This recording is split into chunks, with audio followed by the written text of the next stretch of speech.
Sobat Dunia Donghua, kita berjumpa kembali. Tanpa berlama-lama mari kita lanjutkan ceritanya. Selamat mendengarkan dan selamat berimajinasi.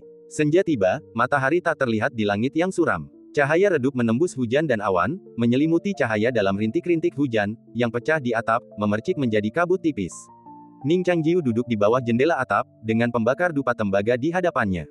Cahaya dari pembakar dupa berkelap-kelip, seperti napas. Ning Changjiu mengingat pelajaran yang ia petik dari kitab suci dalam mimpinya, mengekstrak esensinya seperti mengurai benang sutra.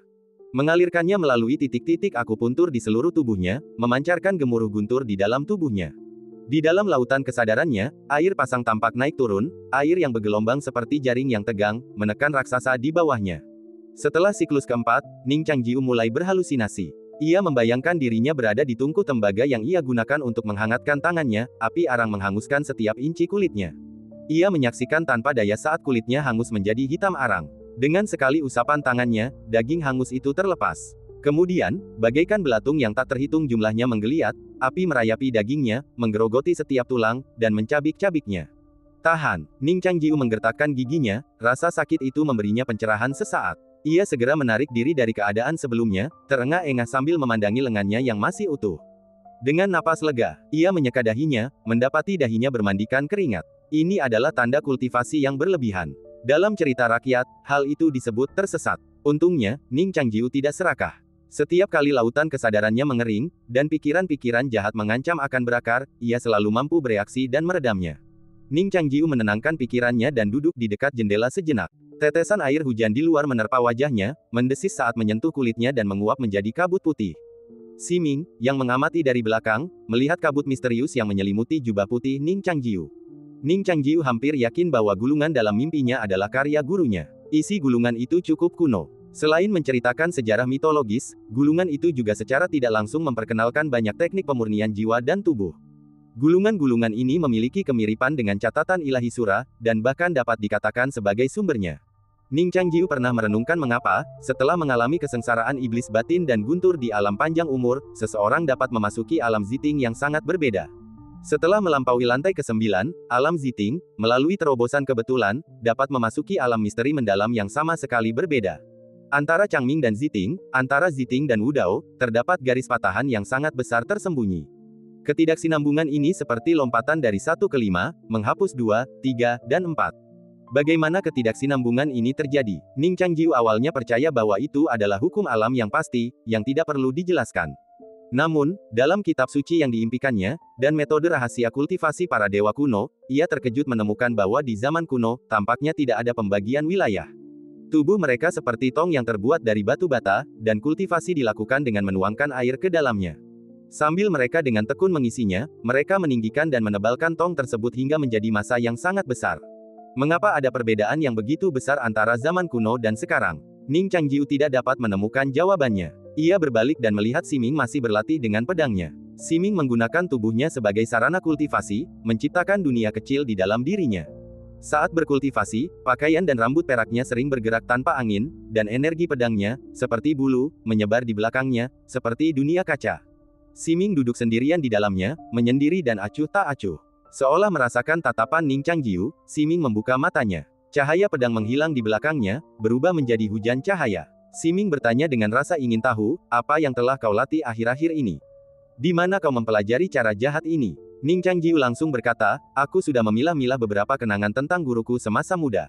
Aku sudah melihat beberapa trik di lautan kesadaranku. Aku merasa trik-trik itu menarik, jadi aku mempraktikkannya. Siming berkata dengan dingin, kau baru, yah, berapa umurmu sekarang? Ning Changjiu tersenyum dan berkata, hampir 20 tahun.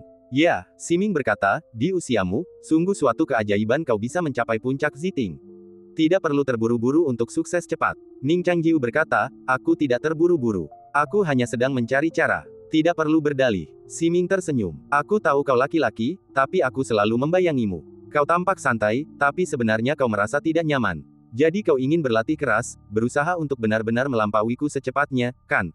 Ning Changjiu berpikir dalam hati, sepertinya ia belum pernah kalah sebelumnya. Ia menatap bibir merah Siming yang tersenyum bangga dan berkata, kau terlalu khawatir. Imam besar tak tertandingi. Kalau aku tidak bisa duduk di singgasana kerajaan ilahi, bagaimana aku bisa melampauimu? Siming berkata dengan dingin, kurasa kau juga tidak bisa. Ning Changjiu tersenyum. Ia menatap wajah Siming, yang tak menunjukkan jejak waktu, dan dengan santai bertanya, ngomong-ngomong, berapa umur Nona si tahun ini? Aku punya kakak perempuan yang bermarga Si. Ning Changjiu merasakan suasana di ruangan itu semakin dingin saat ia berbicara.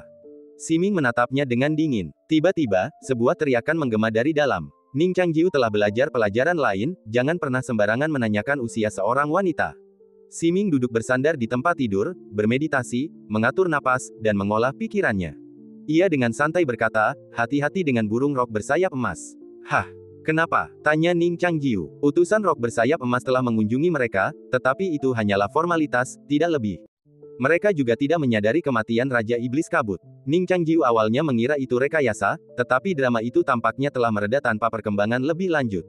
Siming berkata dengan tenang, bukan apa-apa, hanya firasat. Di dunia ini, orang-orang yang paling ingin membunuhmu selalu orang-orang sepertimu sendiri. Waktu berlalu dengan damai. Malam berikutnya berlalu dengan cepat. Ning Changjiu menutup pintu dan jendela, lalu tertidur di dalam tempat tidur. Siming pergi ke balik tirai, menanggalkan jubah sucinya dan mengenakan gaun tidur tipis yang sejuk. Tirai itu adalah permainan cahaya dan bayangan. Siming telah berganti pakaian dengan gaun putih tipis berpotongan dada kanan. Warna polosnya menonjolkan kulit putih dan bibir merahnya. Ia berjalan ke samping tempat tidur, duduk dengan lembut di tepinya, mengangkat kaki rampingnya, dan meletakkannya di sofa. Kemudian, sambil mengulurkan tangan, ia menyambar ujung selimut brokat dari tangan Ning Changjiu, menarik separuhnya ke arahnya, menutupi lekuk tubuhnya yang anggun dalam kegelapan. Ning Changjiu menatap wanita cantik jelita yang begitu dekat dengannya dan bertanya dengan rasa ingin tahu, kenapa kau ingin tidur malam ini? Tidak berlatih lagi. Siming berkata, tidur bisa membuatku merasa nyaman. Kenapa? Tanya Ning Changjiu. Siming menjawab dengan santai, karena saat aku tertidur, aku tidak perlu melihatmu. Ning Changjiu terdiam sejenak, ingin membantah. Siming tersenyum dan berkata, jangan terlalu naif saat kau mendapat keuntungan. Ning Changjiu menghela napas dan bertanya, apa kau masih ingin melewati batas? Siming berkata, tidak, tapi jika kau berani melewati batas, kau akan menanggung akibatnya. Ning Changjiu tahu bahwa lidahnya tajam, dan Siming terlalu malas untuk mengungkapkannya. Ia hanya ingin melihat si Anger kecilnya dalam mimpi. Ia berkata dengan santai, semoga mimpimu indah. Sima Ming berkata, kamu juga.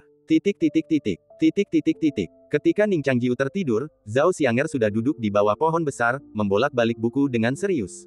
Ia melirik Ning Changjiu, lalu mengalihkan pandangan. Ning Changjiu mengambil buku dari rerumputan, membersihkan rumput yang tersangkut di atasnya, dan duduk di sebelah Zhao Xianger. Zhao Xianger memegang buku itu, sedikit bersandar pada kakinya, dan Ning Changjiu menatap wajah gadis yang berbaring di pangkuannya, tak ingin membaca. Meskipun pengetahuan di dalam buku itu sangat mendalam, rasanya tak sebaik gadis di depannya. Angin sepoi-sepoi berlalu, dan aromanya tercium di hidung, entah apakah itu aroma bunga atau aroma seorang gadis. Dunia nyata telah hujan selama berhari-hari, tetapi dunia mimpi yang tak sedap dipandang begitu cerah dan terang sehingga ia tak terbiasa. Xianger, Ning Changjiu melihat buku itu dan berseru dengan santai, apakah ibumu meminta pendapatmu sebelum mengatur pernikahan ini untukmu? Zhao Xianger menjawab dengan santai, tidak, aku masih muda saat itu, dan itu semua ide ibu. Ning Changjiu bertanya lagi, lalu mengapa kau menerima pernikahan ini? Apa kau tidak merasa tidak dihargai dan marah? Zhao Xianger menggeser buku yang menutupi wajah cantiknya, melirik Ning Changjiu, lalu menutupnya kembali. Ia berkata dengan tenang, aku masih bodoh saat itu dan menganggap suamiku orang yang menarik. Sekarang aku hampir marah padamu. Ning Changjiu tersenyum dan berkata, kau memang pemarah. Baguslah kau menikah dengan pendeta Tao dan mengembangkan karaktermu selama lebih dari 10 tahun. Omong kosong apa yang kau bicarakan? Suara Zhao Xianger yang pelan terdengar dari balik buku. Buku itu disingkirkan, dan mata gadis itu dipenuhi dengan niat membunuh. Dia berkata, Ning Changjiu, jangan berhayal. Aku di sini hanya untuk berlatih Taoisme selama 2 tahun. Menikahimu mustahil bagiku. Jika kita harus menikah, kau akan menjadi menantu keluarga Zhao kita. Ning Changjiu berkata, karena kau di sini dan sangat menyukai tempat ini, mengapa kau ingin pergi? Apakah karena wajah? Zhao Xianger berkata, aku suka pemandangan di sini, bukan dirimu sebagai pribadi. Mengapa aku tidak bisa pergi? Lagi pula, negara Zhao kita besar dan memiliki banyak prestasi. Jika kau menjadi menantuku, aku tidak akan memperlakukanmu dengan buruk. Itu lebih baik daripada kau menjadi pendeta Tao kecil. Ning Changjiu berkata, jika aku menikahimu, dengan kepribadianmu, bukankah kau akan dikurung di istana yang dalam, tak pernah terlihat oleh orang lain, dan diganggu seumur hidupmu? Apa kau masih mencoba menjadi playboy? Zhao Xianger memikirkan, kejahatannya, tatapannya tajam. Aku setuju untuk membiarkanmu menikah dengan keluargaku. Sudah menjadi perjanjianku untuk menghormati akta nikah ibuku. Jangan tidak tahu terima kasih. Balas Ning Changjiu, kesediaanku untuk menikahimu seperti menggunakan tubuhku untuk menekan iblis. Tidak bisakah kau mengerti, menggunakan tubuhku untuk menekan iblis? Zhao Xianger membuang buku itu dan berkata, kurasa kau minta dipukuli lagi. Ning Changjiu juga menolak untuk berkompromi, bertanya-tanya apa yang akan dilakukannya jika ia benar-benar menjadi menantu. Ia berkata, jika ibumu tidak mengajarimu tata krama, kakak seniormu yang akan mengajarimu. Bah, aku jelas-jelas kakak seniormu, kata Zhao Xianger, mengayunkan tinjunya dan memukulnya. Debu beterbangan dari rumput. Keduanya bergulat di bawah pohon besar, mengejutkan banyak burung. Mereka menggunakan pukulan dan tendangan, menggunakan segala macam kekerasan, jubah tahu mereka compang camping dalam perkelahian itu. Ye Changong menyaksikan pemandangan itu dari kuil dan mendesah dalam diam. Ia punya pikiran. Tak disangka, seorang wanita berpakaian putih dan berambut gelap tiba-tiba muncul di luar. Lu Jiajia berdiri di antara tas gembala hijau, memandangi hamparan ladang gandum dan atap-atap tua, termenung diiringi angin sepoi-sepoi yang berhembus. Ia baru saja tertidur ketika merasakan sebuah kekuatan yang memanggil. Mengikuti cahaya bulan, ia melayang menuju tempat itu, tanpa sadar mendapati dirinya di sana. Lu Jiajia langsung teringat wanita yang menceritakan kisah-kisahnya malam sebelumnya, yang mengatakan bahwa ia masih perlu menjalani ujian sebelum ilmu pedangnya benar-benar sempurna. Apakah ini latihan iblis batinnya? Lu Jiajia mengamati kuil Tao, bertanya-tanya apakah latihan iblis batin ini pasti menyimpan banyak entitas yang akan membuatnya sakit kepala tak berujung. Apa itu? Raja tua ekor merah, 9 bayi, Qiu Yue, atau monster lain? Lu Jiajia merenungkan hal ini sambil dengan gugup menaiki tangga. Langit dan bumi tampak cerah. Seterang panggung yang diterangi oleh banjir cahaya. Ia berada di dalamnya, dan meskipun segala sesuatu di sekitarnya tampak polos dan sederhana, ada rasa jarak dan keterasingan. Ia memasuki kuil. Ikan-ikan di kolam pelepasan bermain-main di bawah sinar matahari. Dengan kedatangannya, segalanya tampak hidup. Ikan-ikan melompat dari air, ekor-ekornya mencambuk, percikan air menciptakan melodi yang merdu. Lu Jiajia menatap ke depan. Atap-atap kuno telah lapuk. Pintu kuil di depannya terbuka, gelap dari dalam, dan sekilas samar beberapa dewa tak dikenal dapat terlihat. Lu Jiajia berjalan di antara bangunan-bangunan, atap dan sudut-sudutnya tampak melonjak ke arahnya. Mengenakan mahkota giok dan pedang kuno di pinggangnya, penampilan kunonya sangat cocok untuk kuil Tao ini.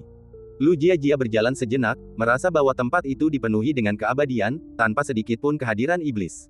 Penderitaan batin ini terlalu ringan. Ia terus maju hingga mencapai pintu halaman terakhir. Suara-suara samar terdengar dari dalam, seolah-olah seseorang sedang berdebat. Hati Lu Jiajia bergetar. Apakah akhirnya saatnya untuk membasmi para iblis? Dengan berat hati, ia mendorong pintu hingga terbuka, dan pemandangan iblis-iblis menari liar muncul di hadapannya. Dunia menjadi sunyi. Lu Jiajia menatap ke depan dengan takjub, pedangnya setengah terhunus. Di padang rumput di bawah pohon di depan, Ning Changjiu dan Zhao Xianger yang masih kekanak-kanakan sedang bergulat di rerumputan, jubah Tao mereka berlumuran bunga dan tanaman, membuat mereka tampak agak acak-acakan. Mereka telah menghentikan pertikaian batin mereka dan, bersama-sama, menatap orang luar di dalam kuil Tao. Zhao Xianger berpikir, aku baru saja berpikir untuk menghajar Ning Changjiu sekeras-kerasnya sampai Lu Jiajia bahkan tidak mengenalinya, dan bagaimana orang ini muncul. Mimpi ini begitu nyata, bukan? Ning Changjiu juga terkejut. Ia secara naluriah berkata, Jia. Namun kemudian ia menyadari bahwa ia berusia 16 tahun saat itu dan seharusnya belum mengenal Jia. Khawatir jika ia terbongkar, ia akan langsung terbangun. Karena menghormati mimpi itu, ia berpura-pura tidak bersalah dan berkata, Jia. Seseorang datang dari rumah. Xianger, lihat siapa dia. Petik 2 petik 2. Zhao Xianger mengabaikan si bodoh itu. Zhao Xianger, tanpa gentar, langsung berkata, Nona Lu, mengapa Anda di sini? Ning Changjiu tertegun, bertanya-tanya bagaimana Zhao Xianger bisa mengenalnya. Mimpi yang aneh. Lu Jiajia tidak tahu bagaimana menjelaskannya. Ia segera menyadari bahwa pria dan wanita muda di hadapannya adalah iblis-iblis batinnya. Meskipun sulit dipercaya, setelah diamati lebih dekat, itu masuk akal. Tapi bagaimana ia bisa membunuh iblis-iblis ini? Jika ia harus menghunus pedangnya melawan mereka, bahkan dalam mimpi, ia takkan pernah berani melakukannya. Sungguh memusingkan. Mereka memang iblis-iblis batin. Pada saat itu, sebuah suara keluar dari hati pedang. Itu adalah suara saudari abadi. 100 keping pedang dibutuhkan untuk mengisi hati pedang. Untuk setiap jimat yang kau selesaikan, kau akan mendapatkan 5. Ketika hati pedang penuh, kau akan mencapai tingkat tertinggi dalam ilmu pedang. Kata-kata wanita abadi itu terngiang-ngiang bagai gumpalan asap. Lu Jiajia mengangguk, setengah mengerti. Tepat saat ia hendak bertanya apa jimat itu, ia merasakan riak di hati pedangnya. Ling Fuwan, jadilah kakak perempuan mereka. Dorong mereka untuk belajar dengan tekun dan jangan biarkan gangguan apapun. Lu Jiajia mengerti, jimat itu kemungkinan besar adalah tugas yang diberikan wanita abadi itu kepadanya. Mendorong para pemuda dan pemudi untuk belajar, bukankah itu yang ia lakukan di Yujian Tianzong? Saat itu, ia mengajar para murid setiap hari, bahkan menamparkan telapak tangan Ning Changjiu di kelas, dengan sikap dingin dan berwibawa. Tugas ini tampaknya tidak sulit, ia memiliki pengalaman dan kepercayaan diri. Saat Zhao Xianger dan Ning Changjiu menatap dengan heran, wajah Lu Jiajia tiba-tiba mengeras. Ia mengibaskan lengan bajunya dengan lembut, menutup pintu halaman, angin musim dingin yang dingin berembus di antara mereka. Ia menatap mereka dan berkata dengan dingin, "Sudah kubilang belajar giat di sini, tapi apa yang kau lakukan? Kau harus terus menatapku sebelum belajar." Ning Changjiu dan Zhao Xianger bertukar pandang bingung. Apa yang terjadi? Bukankah ini buku yang diberikan guru kita? Apa hubungannya ini dengan Jiajia? Dan mengapa dia muncul dalam mimpinya? Tidakkah kau mengerti? Tanya Lu Jiajia dingin. Ning Changjiu dan Zhao Xianger menggelengkan kepala. Lu Jiajia berkata, "Aku kakak perempuanmu, mendisiplinkanmu atas perintah guru." Ning Changjiu tidak terbiasa dengan nada bicaranya, dan tak bisa menahan diri untuk tidak memikirkannya di kelas. Gelombang emosi membuncah dalam dirinya, berpikir jika Siming adalah macan kertas, maka Jiajia bukanlah macan kertas, kepura-puraannya yang garang akan hancur hanya dengan sekali tusukan. Namun, Zhao Xianger patuh. "Aku juga ingin membaca. Pendeta tahu jahat inilah yang menggangguku dan membuatku kehilangan fokus." Lu Jiajia menoleh ke Ning Changjiu dan bertanya, "Benarkah?" Ia menatap pemuda 16 tahun itu, dan perasaan dari ceramah itu kembali padanya. Ning Changjiu membalas, "Jelas dia yang memulainya." Lu Jiajia berkata, "Baiklah, lupakan saja yang sudah berlalu. Aku akan mengawasimu mulai sekarang. Jika kau berani macam-macam lagi, jangan salahkan aku karena mengungkit aturan sekte." Ning Changjiu bertanya, "Apa aturan sekte itu?" Lu Jiajia terdiam. Ia berhenti sejenak, lalu dengan tenang melafalkan aturan Yujian Tianzong. Ning Changjiu tersenyum dalam hati, merasa dirinya pantas dipanggil Jiajia. Bahkan dalam mimpi pun, otaknya tidak secerdas itu. Sudahlah, beri dia sedikit wajah. Ning Changjiu dan Zhao Xianger dibawa ke meja kayu di halaman dan duduk berhadapan. Lu Jiajia berdiri di depan mereka, melangkah perlahan, memegang penggaris, menyentuh telapak tangannya dengan ringan, dan berkata, "Belajarlah dengan giat dan jangan bolos. Jika kau berani melanggar perintahku, aku akan menghukummu dengan penggaris." Segalanya berjalan lebih lancar dari yang ia duga. Setelah melakukan semua ini, sebuah suara terdengar di hati pedang, jimat perintah telah selesai. Hati pedang yang awalnya kosong sedikit terisi. Lu Jiajia menghela napas lega. Dia tidak menganggap tugas ini sulit. Setelah pemuda dan gadis itu tumbuh dewasa, mereka tidak menghormatinya satu per satu. Tampaknya dia pamer dalam mimpi ini, yang juga merupakan yang diinginkannya. Ning Changjiu dan Zhao Xianger sedang membaca. Awalnya, mereka terpikat oleh wawasan mendalam buku itu, pikiran mereka sepenuhnya terserap. Tetapi pikiran mereka terbatas, tidak dapat menyerap terlalu banyak dalam waktu singkat. Setelah setengah jam, Ning Changjiu mulai lelah. Dia menatap Zhao Xianger, yang masih membaca. Mata Zhao Xianger berkedip-kedip, dan dia tampak lelah juga, tetapi dia berpura-pura. Di bawah meja batu, Ning Changjiu mengulurkan kakinya dan menendang Zhao Xianger. Zhao Xianger mengangkat alisnya dan menghentakkan kakinya. Ning Changjiu, yang pantang menyerah, bergabung dalam keributan dengan kaki lainnya. Di bawah meja, pertempuran sengit akan segera terjadi. Lu Jiajia tidak buta, ia segera menyadari tipu daya kecil mereka. Ia membanting penggarisnya ke meja dan berkata dengan dingin, "Apa yang kau lakukan?" Zhao Xianger berkata, "Lu, kakak senior, tolong mengerti. Dialah yang menggerakkan kakinya lebih dulu." Lu Jiajia menatap Ning Changjiu dan bertanya, "Apa yang ingin kau katakan?" Ning Changjiu menatap Lu Jiajia, berniat untuk menusuk kesombongannya dan kemudian merebut penggaris itu untuk menegaskan otoritas pernikahannya. Ia berdiri dan berkata, "Nona Xianger dan aku adalah Raja Kuil. Jiajia, kau datang belakangan dan seharusnya menjadi adik juniorku. Bagaimana kau bisa menjadi kakak senior yang dikirim dari surga? Dan kau begitu galak." Lu Jiajia agak takut pada suaminya karena Ning Changjiu selalu mengasah keterampilan pedangnya, tetapi ia merasa tidak boleh kehilangan muka. Pada saat ini, Jianxin memberi perintah lain, keluarkan perintah untuk memberi tahu para murid yang tidak patuh bahwa kuil memiliki aturan yang ketat. Lu Jiajia berkata, "Kau menentangku di depan umum. Ini tidak bisa dimaafkan. Ulurkan tanganmu." Ning Changjiu tidak hanya tidak mengulurkan tangannya, tetapi juga memilih untuk melawan. Namun dalam mimpinya, ia bukanlah tandingan Lu Jiajia. Lu Jiajia menahannya dan menghela napas lega, berpikir bahwa untungnya iblis batin ini hanya mengganggu dan tidak kuat, kalau tidak, ia akan dipermalukan lagi hari ini. Ia meraih tangan Ning Changjiu dan menghukumnya dengan keras menggunakan penggaris. Ning Changjiu bermimpi berusia 16 tahun. Suara tamparan telapak tangannya terdengar di telinga Zhao Xianger, tetapi membuatnya merasa tidak nyaman. Jelas itu suaminya, dan seharusnya ia yang menindasnya. Bukankah Lu Jiajia mempermalukanku dengan menindas suaminya di depannya seperti ini? Memikirkan hal ini, Zhao Xianger membanting meja dan berdiri, berkata, berhenti memukulku. Aku tidak akan membaca lagi jika kau memukulku lagi. Jianxin sekali lagi memerintahkan jimat untuk menenangkan Zhao Xianger. Lu Jiajia memikirkannya, lalu sebuah ide terlintas di benaknya. Dia berkata, baiklah, kakak senior, izinkan aku membuat aturan lagi. Jika Ning Changjiu membuat kesalahan, aku akan memberimu penggaris dan kau boleh menghukumnya, tetapi kau harus belajar dengan giat atau kau akan kehilangan kekuatan ini. Ning Changjiu, hal yang sama berlaku untukmu. Jika Xianger tidak mengikuti aturan, kau boleh menghukumnya, tetapi kau tidak boleh melanggar aturan. Zhao Xianger terdiam sejenak, lalu duduk dengan patuh dan berkata, kalau begitu, terserah padamu. Ning Changjiu tidak bisa mengalahkan Lu Jiajia, jadi dia tidak keberatan. Dalam hati mereka, Ning Changjiu dan Zhao Xianger tidak mau tunduk satu sama lain. Jika mereka dihukum oleh satu sama lain, mereka tidak akan pernah bisa berdiri tegak. Mereka tidak akan membiarkan itu terjadi. Tentu saja, alasan utamanya adalah karena tingkatan Lu Jiajia jauh di atas mereka di kuil Tao, dan mereka tidak berani menghadapinya secara langsung. Mereka berdua belajar dengan patuh, duduk tegak, tidak memberi satu sama lain kesempatan untuk mencari kesalahan. Lu Jiajia menghela napas lega. Di lautan kesadarannya, jimat itu selesai 2 kali lagi, dan 10 manik pedang terbenam ke dalam jantung pedang. Dalam waktu singkat, jantung pedang telah membentuk 1/5 dao, sebuah efisiensi yang luar biasa. Mencapai puncak dao hanya dalam hitungan hari. 1 jam lagi berlalu, Ning Changjiu dan Zhao Xianger tenggelam dalam dunia buku mereka, tetapi Lu Jiajia merasakan ada sesuatu yang salah. Jika mereka terlalu patuh, jantung pedangnya tidak akan mengeluarkan jimat perintah. Dari mana dia akan mendapatkan anak pedang itu? Tetapi dia telah menetapkan aturan, dan aturan itu sulit diubah. Mungkinkah dia harus secara proaktif menciptakan kekacauan, mendorong jantung pedang untuk mengeluarkan jimat perintah, sehingga mempercepat pencapaian kesempurnaan jantung pedang? Lu Jiajia menyipitkan mata indahnya yang sipit. Sebagai kakak perempuan tertua, dia secara aktif berusaha mengganggu disiplin kuil.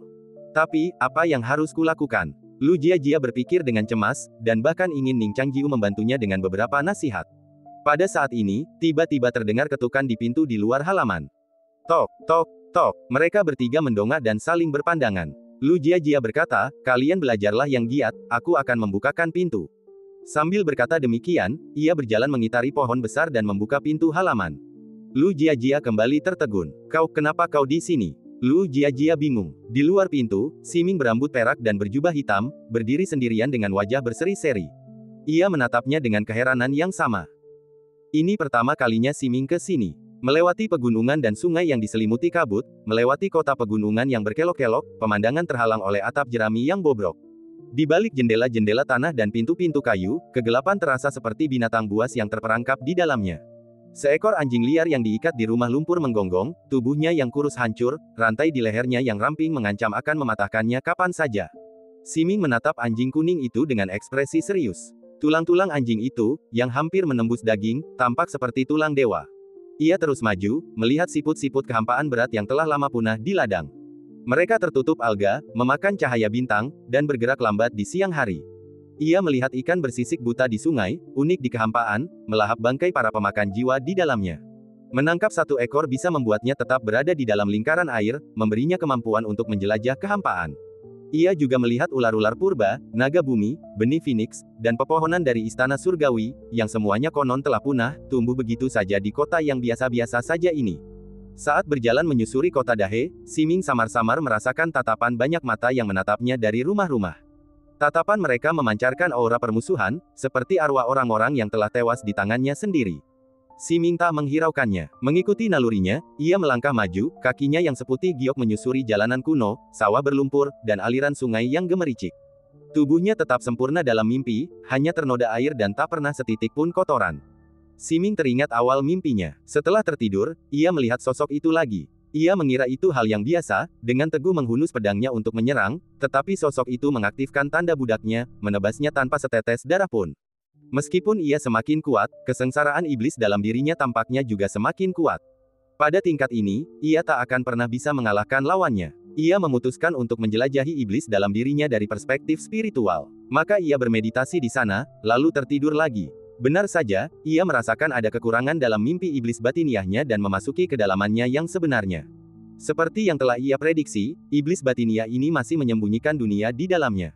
Mungkin inilah kelemahannya yang sebenarnya. Siming merenungkan hal ini, melangkah lebih jauh ke dalam kuil Tao. Semua yang ia lakukan dipandu oleh naluri. Ia mencapai pintu terakhir. Merasa ada sesuatu yang menunggu di baliknya, ia mengetuk. Pintu itu terbuka, dan sesosok berambut hitam dan berpakaian putih memasuki pandangannya. Sesaat, ia menduga itu adalah iblis batiniah, tetapi setelah mengamati lebih dekat, ia menyadari bahwa itu adalah Lu Jiajia. Meskipun hati Siming tenang, ia tidak bisa menyembunyikan keterkejutannya. Lu Jiajia juga terkejut, tetapi dalam tingkat yang lebih rendah. Di dalam hatinya yang seperti pedang, sebuah suara surgawi bergema lagi, berikan dia kitab para dewa, bawa dia ke kuil, dan terimalah dia sebagai murid keempat. Lu Jiajia merasa senang. Aku tidak perlu memeras otak lagi untuk menyabotasenya. Suster Siming benar-benar penyelamatku. Bukan, sekarang Suster Junior Siming. Lu Jiajia tidak repot-repot memikirkan logika mimpi itu. Lagi pula, selalu menyenangkan bisa mengisi hati pedangnya. Akhirnya kau di sini juga, kenapa kau terlambat? Kalau kau berani terlambat lagi, jangan salahkan aku yang menghukummu. Suara Lu Jiajia dingin. Petik 2. Saudari senior. Siming tertegun, berpikir, siapa yang memberimu keberanian untuk menyebut dirimu saudari senior? Aku belum menyelesaikan masalahmu soal Foxtail, apa kau mau dipukuli? Entah mimpi itu nyata atau tidak, aku akan memarahimu dulu. Siming berkata dengan dingin, saudari senior apa? Di mana ini? Kenapa adikku Jiajia ada di sini? Lu Jiajia menatap wajahnya dan merasa bahwa ini adalah reaksi alami Siming. Yah, betapapun anehnya mimpi itu memang nyata. Lu Jiajia merentangkan tangannya, dan sebuah buku peri muncul di telapak tangannya. Ia menyerahkannya kepada Siming dan berkata, ambil ini dan ikuti aku ke kuil. Siming mengambil gulungan itu dengan bingung, bertanya-tanya mimpi aneh macam apa ini. Mungkinkah Jiajia dan aku memasuki mimpi yang sama di malam hari dan bertemu di dalam mimpi itu? Legenda mengatakan bahwa Changxi, yang dulunya Dewi Bulan, juga merupakan penguasa mimpi, memimpin negeri ilusi. Namun, keberadaan Changxi hanyalah sebuah legenda yang lebih tua dari 6 dewa primordial. Istana bulannya telah lama runtuh, kekuatannya telah hilang, tak terpulihkan. Siming meraih gulungan itu dan membolak-baliknya, matanya terperangah. Ini seharusnya hilang, mengapa Jiajia? Tidak, segalanya tidak mungkin sesederhana itu. Mungkin dia bukan Lu Jiajia sama sekali. Siming mendongak kaget. Lu Jiajia telah berbalik, hanya menyisakan bayangan rambut hitam dan gaun putihnya. Sosoknya ramping dan anggun, tetapi pakaiannya longgar, seperti pakaian yang dipotong dari awan, murni dan indah. Siming menatap punggungnya, matanya gemetar saat sebuah pikiran luar biasa muncul di benaknya, dia adalah iblis dalam dirinya sendiri. Inilah wanita yang telah membunuh dewa tanpa kepala dengan pedangnya, menyebabkan runtuhnya kerajaannya dan memaksanya hidup dalam pengasingan di kota alam rusak selama ratusan tahun. Entah mengapa, ia pasti bereinkarnasi menjadi Lu Jiajia. Ya, lemari pakaian Lu Jiajia dipenuhi dengan berbagai macam gaun putih. Ia begitu cantik, sangat berbakat dalam ilmu pedang, dan kemampuan integrasi roh pedangnya tak tertandingi.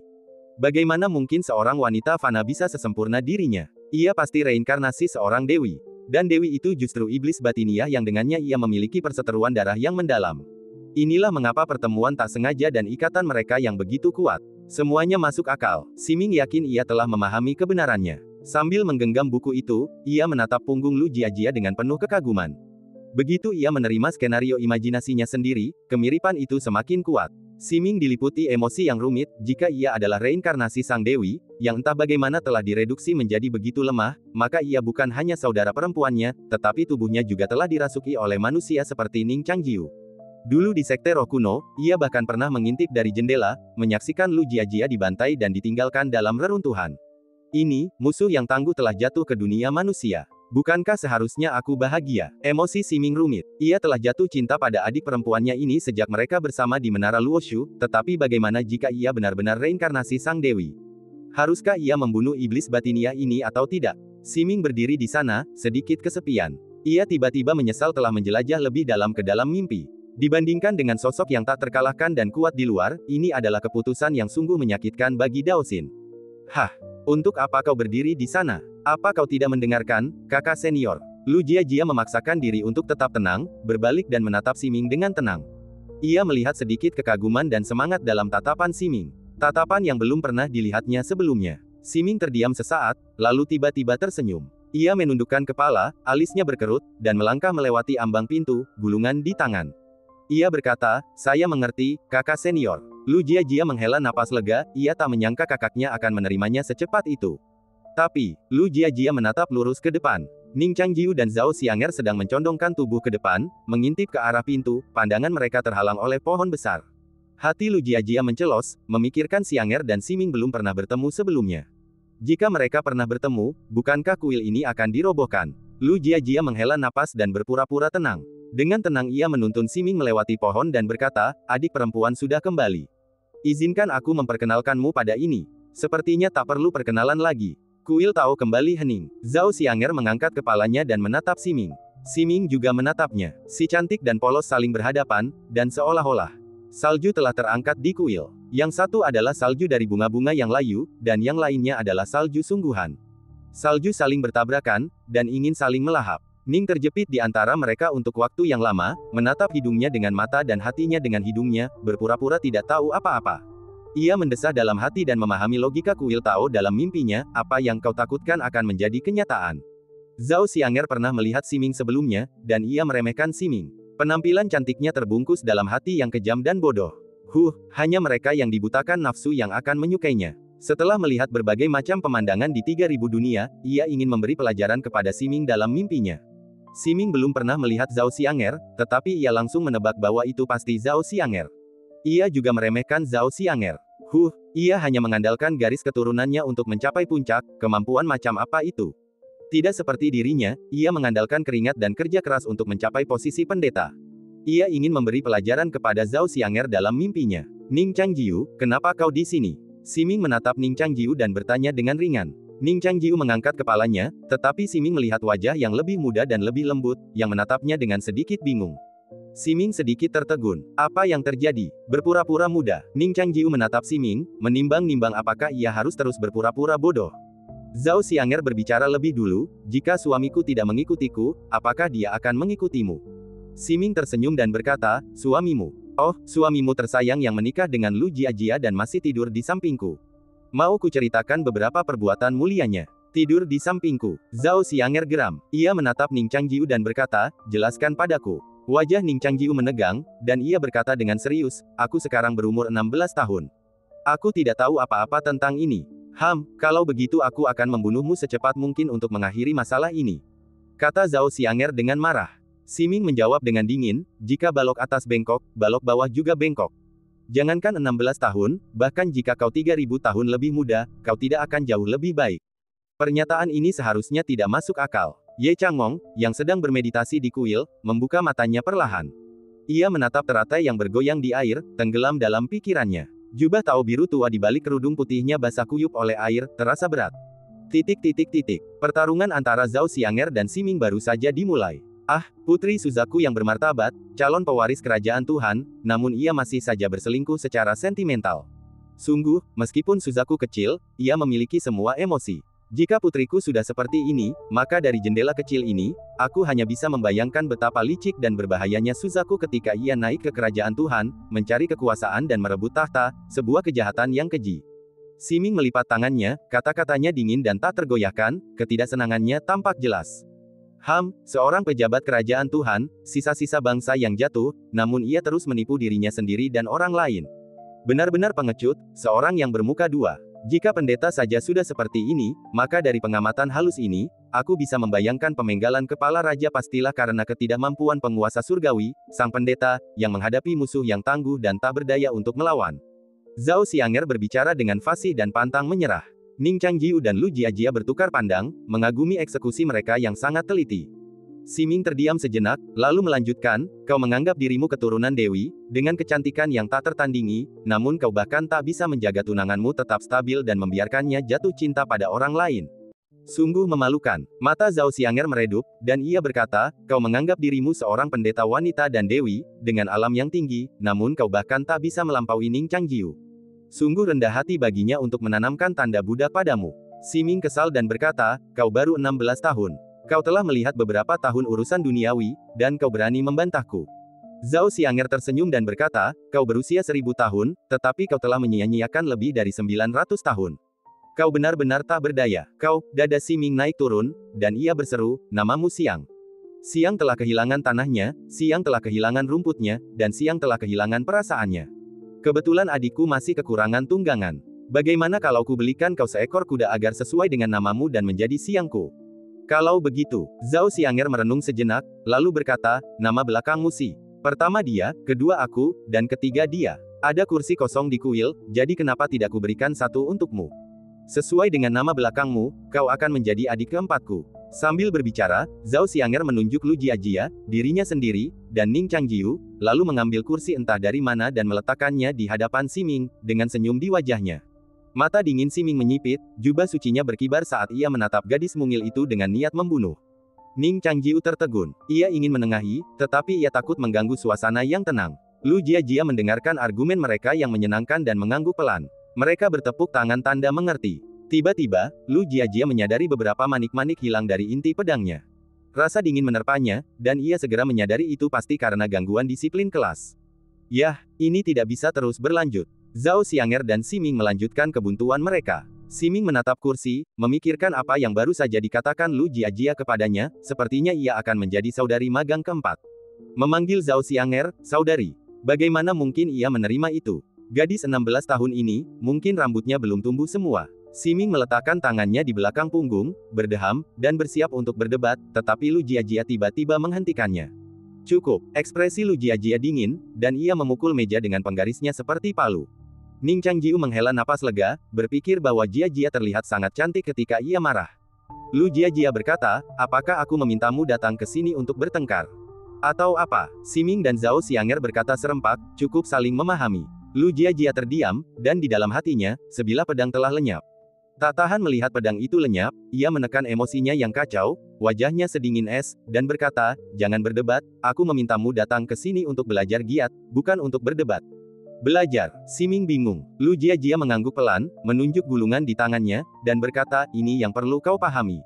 Oke, jangan tunda, cepat duduk, jika kau terus membuat masalah, aku akan menghukummu tanpa ampun. Siming masih belum terbiasa dengan tatapan galak Lu Jiajia, tetapi ketika ia berpikir bahwa pihak lain itu mungkin reinkarnasi seorang dewi, ia menekan ketidakpuasannya yang sementara di dalam hatinya, menggulung gulungan itu, dan duduk di meja. Ning Changjiu terjepit di antara mereka berdua, seolah-olah dikelilingi oleh dua harimau. Ketika Zhao Xianger dan Siming berdebat tadi, ia memilih untuk tetap diam tanpa keberanian. Ia merasa sedikit bersalah, tetapi selama ia membuka mulut, ia pasti akan menyinggung salah satu dari mereka. Ia merasa sangat tertekan karena tidak dapat memikirkan cara untuk mendapatkan yang terbaik dari kedua dunia. Meskipun Zhao Xianger dan Siming berhenti berdebat, kesombongan mereka belum mereda. Di bawah sinar matahari siang yang cerah, halaman kecil yang tak sedap dipandang itu tampak seperti terbakar. Lu Jiajia menatap ketiga orang yang akhirnya duduk dan seharusnya bernapas lega, tetapi ia menyadari ada pedang lain yang hilang dari lautan kesadarannya.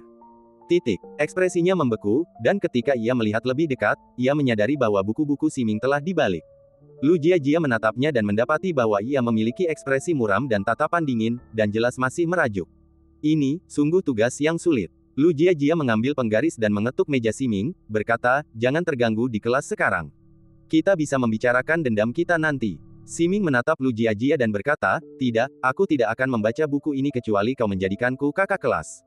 Lu Jiajia mengerutkan kening dan hendak marah ketika ia mendengar Zhao Xianger berkata, yah, aku juga ingin menjadi kakak kelas, kalau tidak aku juga tidak akan membacanya. Ning Changjiu menundukkan kepalanya dan membaca dengan serius. Lu Jiajia menatap Ning Changjiu, seolah berharap dia akan mengatakan sesuatu.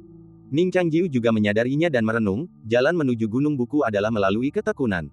Lu Jiajia mendesah, menyadari bahwa ia tak bisa bergantung padanya. Dari jantung pedang, sebuah suara surgawi kembali terdengar, jaga disiplin di dalam kuil dan berikan hukuman yang setimpal kepada mereka yang melanggar aturan. Kalian semua akan memberontak, tanya Lu Jiajia, mengerutkan kening. Jelas kalian yang memberontak. Siming dan Zhao Xianger kembali mencapai kesepakatan. Dalam keadaan normal, Lu Jiajia, dalam situasi ini, akan langsung mengumumkan permohonan belas kasihannya. Namun sekarang, sebagai suster senior yang ditunjuk, ia tak gentar. Ia mencengkeram penggaris itu seperti pedang kuno dan berkata, jika kau yakin, kau boleh mencoba. Zhao Xianger dan Siming bertukar pandang, lalu, bagaikan hantu, mereka menerkam Lu Jiajia. Dua retakan tajam terdengar. Ning Changjiu mendongak, tetapi sebelum ia bisa melihat dengan jelas, ia melihat Zhao Xianger dan Siming berlutut di atas rumput, menutupi kepala mereka, seolah-olah disambar kastanye, raut wajah mereka tampak sedih. Benar-benar kastanya yang tak terlupakan, sebuah keahlian yang diwariskan dari leluhur kakak senior, pikir Ning Changjiu dengan kagum. Dalam mimpi ini, Lu Jiajia, yang awalnya berada di level terlemah, melampaui yang lain, tampaknya mendapatkan penghormatan tinggi dari sang guru. Zhao Xianger dan Siming tahu mereka tidak akan menang, jadi mereka tidak memaksakan diri untuk mencoba. Mereka berdua memasang raut wajah muram, berpikir untuk kembali ke dunia nyata dan memastikan untuk memberi Lu Jiajia pelajaran. Lu Jiajia menatap Ning Changjiu, yang berpura-pura membaca, dan bertanya, "Adik junior, apa pendapatmu tentang peraturan di kuil?" Ning Changjiu mengangkat kepalanya dan berkata dengan tulus dari lubuk hatinya, "Jiajia adalah kakak perempuan tertua, dan aku adik laki-laki ketiga. Seperti kata pepatah, tidak mungkin ada dua harimau dalam satu baris. Tentu saja, aku berdiri di pihak Jiajia." Pepatah macam apa ini? Lu Jiajia sedikit tertegun, tetapi hatinya juga menghangat. Ia mengangguk pelan, merasa bahwa suaminya adalah yang paling perhatian di antara mereka. Lu Jiajia bertanya, "Lalu bagaimana menurutmu, bagaimana kedua harimau ini harus dihukum?" Zhao Xianger dan Siming sama-sama terkejut. Mereka tahu betul kebiasaan Ning Changjiu. Jika dia melakukannya di depan umum, mereka sangat gugup dan merasa akan malu. Mata Ning Changjiu awalnya berbinar, tetapi ketika ia menatapnya, ia merasa bersalah. Ini adalah kesempatan sekali seumur hidup untuk menjaga citranya. Ia berdiri tanpa ragu dan berkata, kakak senior Xianger, dan kakak muda Siming baru di kuil dan tidak terbiasa dengan peraturan. Sepertinya ada kesalahpahaman di antara mereka. Mengingat ini adalah pelanggaran pertama mereka, kuharap kau memaafkan mereka dan memberi mereka waktu untuk akur dan memperbaiki diri. Aku bersedia menerima hukuman mereka. Pembohong, gumam Zhao Xianger. Kemunafikan, gumam Siming. Kau tetap yang paling bijaksana. Hanya Lu Jiajia yang tersenyum lega. Ia mengangguk pelan dan berkata, Xianger adalah kakak senior kedua, tapi dia sangat nakal. Mulai hari ini, kau akan diturunkan pangkatnya menjadi kakak muda ketiga, dan Ning Changjiu akan dipromosikan menjadi kakak senior kedua. Terima kasih, kakak senior, atas kepercayaanmu, kata Ning Changjiu.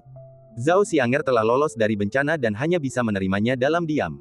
Siming tidak peduli, karena posisinya tampak tak tergoyahkan. Akhirnya, dengan mediasi Lu Jiajia dan Ning Changjiu, mereka bertiga mulai belajar dengan serius.